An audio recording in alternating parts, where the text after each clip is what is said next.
Olá! Hoje a gente vai explorar um dos temas, olha, mais fascinantes e complexos da teologia, o livre-arbítrio na salvação. A nossa conversa vai ser toda baseada num material de estudo bem interessante que destrincha essa relação entre a vontade humana e a graça de Deus. Bom, para começar, vamos direto ao ponto com uma pergunta que provavelmente todo mundo já se fez em algum momento, né? Nossas escolhas, elas são livres de verdade? Quer dizer, até que ponto a gente tem mesmo o controle das decisões que definem nosso destino? Principalmente aquelas decisões, as mais importantes. É sobre isso que a gente vai conversar, vendo como uma linha de pensamento teológica bem específica lida com essa questão. Então, o ponto de partida desse estudo é bem interessante. Ele não vê a vontade humana como um problema, muito pelo contrário, vê como um verdadeiro dom, um presente de Deus. É como se fosse a base da nossa dignidade, sabe? Aquilo que, no fundo, nos faz humanos.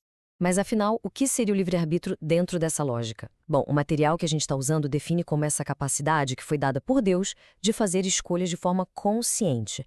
E é isso que nos torna agentes morais, né? E não, sei lá, robôs programados. Essa habilidade de olhar para os dois lados, pesar as coisas e escolher um caminho. E olha só que interessante. Segundo essa visão, no estado original, o ser humano tinha tudo o que precisava para fazer a escolha certa. Era um ser moral completo, com intelecto, consciência, tudo funcionando em harmonia. Era como um reflexo da imagem de Deus, com total capacidade de decidir entre o bem e o mal. Só que a história não para por aí. Como a gente sabe, algo aconteceu. Um problema gigantesco surgiu e mudou completamente essa capacidade original de escolher. E isso introduziu um conflito bem no centro da nossa experiência como seres humanos. E aqui o contraste é impressionante. Dá uma olhada na diferença. A gente vê uma mudança radical. A vontade que antes era totalmente capaz de escolher o bem espiritual, de repente, puf, perde essa capacidade depois da entrada do pecado.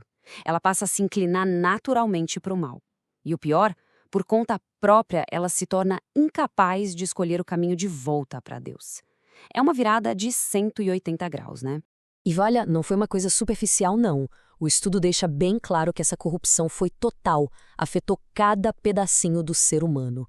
Corpo, alma, espírito, o intelecto, as emoções, a própria vontade. Tudo foi impactado de uma forma muito, muito profunda.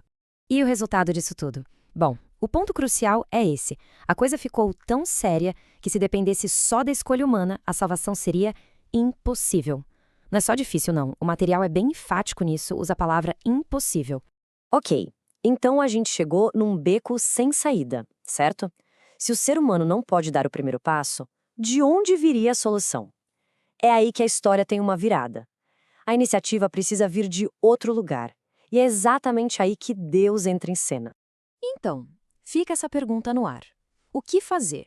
Se a vontade está presa e a escolha é impossível, como é que a história segue? Essa tensão toda é o que prepara o terreno para o conceito que é o coração de toda essa análise. E a resposta vem de cima. A ação parte de Deus. E olha o detalhe, é uma ação que vem antes de qualquer reação humana. Deus não fica esperando, ele toma a iniciativa. Ele vai lá, prepara o coração e restaura aquela capacidade que tinha sido perdida. E essa iniciativa divina tem nome: graça preveniente. Guarda esse nome, porque ele é a chave para entender tudo. Preveniente é uma palavra que significa exatamente isso, aquilo que vem antes. Pensa nela como a graça que chega primeiro, sabe, para abrir a porta. Então vamos entender melhor o que é essa tal de graça preveniente. Como ela funciona na prática, segundo o material que a gente está vendo. Basicamente, é a ação de Deus que dá aquele choque, que nos acorda espiritualmente. Atenção, ela não é a salvação em si, mas é o que faz a salvação se tornar uma possibilidade real. Lembra daquele estado de impossibilidade? Pois é a graça preveniente que tira a gente de lá. O estudo destaca 3 características principais dessa graça. Primeiro, ela é universal, ou seja, abre o caminho para todo mundo. Segundo, ela é suficiente, quer dizer, ela tem poder de verdade para salvar quem responde a ela.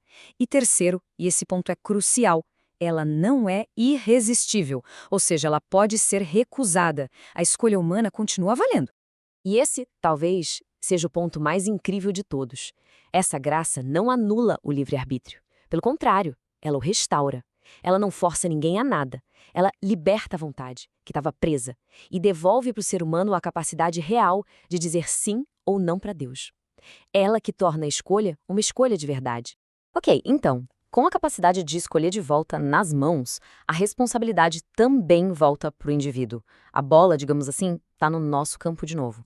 E o material usa um texto clássico da Bíblia para ilustrar isso muito bem. É aquele em que Deus coloca diante do povo dois caminhos, a vida e a morte, a bênção e a maldição. O simples fato de apresentar os caminhos já mostra que existe a capacidade de escolher um deles, certo?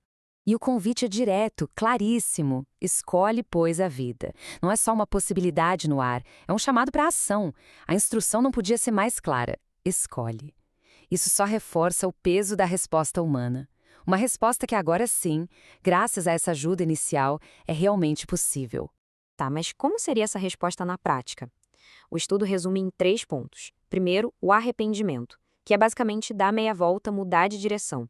Depois vem a fé, que é confiar nesse novo caminho. E por último, a perseverança, que é a decisão de continuar andando nele. E isso já nos leva para o trecho final da nossa análise. Fica claro que a escolha não é uma coisa que acontece uma vez e pronto. Não é um momento congelado no tempo. É um caminho, uma jornada. A conclusão do material é bem direta nesse ponto. Receber a salvação não coloca a vida no piloto automático.